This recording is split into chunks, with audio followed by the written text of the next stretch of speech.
नमस्कार। आज हम एक बहुत ही गहरे और कह सकते हैं शांत विचार को समझने की कोशिश करेंगे।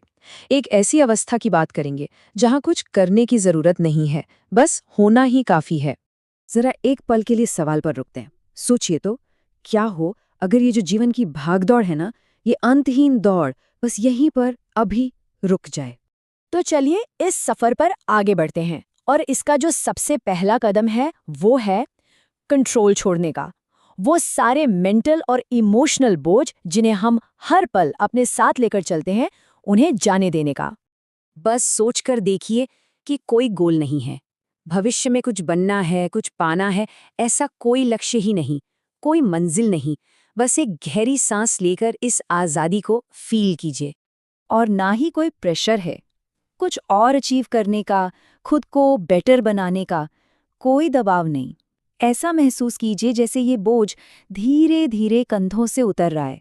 ना दुनिया को कुछ साबित करना है, ना ही खुद को कुछ भी प्रूफ करने की जरूरत ही नहीं है। इस पल में जो भी हैं, जैसे भी हैं, बस वही काफी है, वही कंप्लीट है।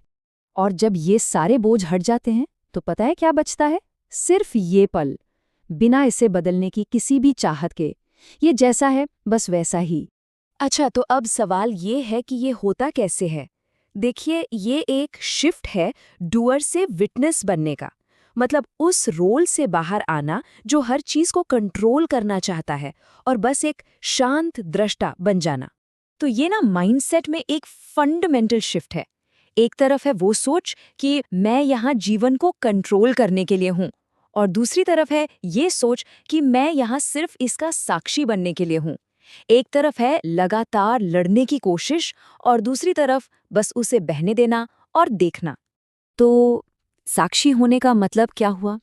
इसका मतलब है कोई एक्सपेक्टेशन नहीं रखना, बिना जज किए कि ये सही है, ये गलत है, बस देखना। और वो जो एक बेचैनी होती है ना कि हर चीज को ठीक कर दूं, उसे छोड़ देना। हाँ, और इसका मतलब ये बिल्कुल नहीं है कि विचारों या भावनाओं को दबाना है, नहीं, बल्कि ये तो एक कला है कि विचार आएंगे, भावनाएं भी उठेंगी, उन्हें आने दीजिए, उन्हें महसूस कीजिए और फिर बिना उन्हें पकड़े बस गुजर जाने दीजिए। तो कुल मिलाकर इस पूरे कॉन्सेप्ट का जो सार है वो यही है। विटनेस या साक्षी कौन है? वो जो अपने ही जीवन का एक साइलेंट, एक काइंड ऑब्जर्वर है, जो अपने थॉट्स और इमोशंस को बिना किसी अटैचमेंट के बस गुजरने देता है। ठीक है, तो इस प्रैक्टिस का नतीजा क्या है?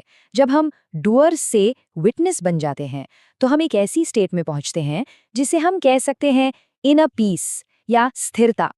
और ये जो लाइन है ना, ये इस बात को बहुत ही खूबसूरती से समझाती है कि शांति को बनाना नहीं पड़ता, उसे तो बस डिस्टर्ब करना बंद करना होता है। अपने लगातार इंटरफेरेंस से, अपनी बेचैनी से हम ही उसे भंग करते हैं। और ये जो शांति है, ये कोई टेम्पररी फीलिंग नहीं है जो आई और चली गई, नहीं, ये एक गहरी अंदरूनी स्थिरता है जो हर हाल में, हर सिचुएशन में बनी रहती है। और आखिर में एक बहुत ही जरूरी बात समझनी है। ये जो अवस्था है, ये पैसिविटी नहीं है या हार मान लेना नहीं है। असल में ये तो कॉन्शियसनेस का एक ज्यादा जागा हुआ लेवल है। साक्षी बनने का मतलब ये नहीं कि हम काम करना छोड़ देते हैं, बिल्कुल नहीं। फर्क सिर्फ इतना आता है कि अब हमारे एक्शंस इम्पल्स या रिएक्शन से नहीं आते, बल्कि एक गहरी अवेयरनेस से, एक क्लैरिटी से निकलते हैं। तो इस बात को गांठ बांध लीजिए, ये हार मानना नहीं है, ये तो आखिरकार जागना है। पहली बार लाइफ को वैसा देखना जैसी वो असल में है।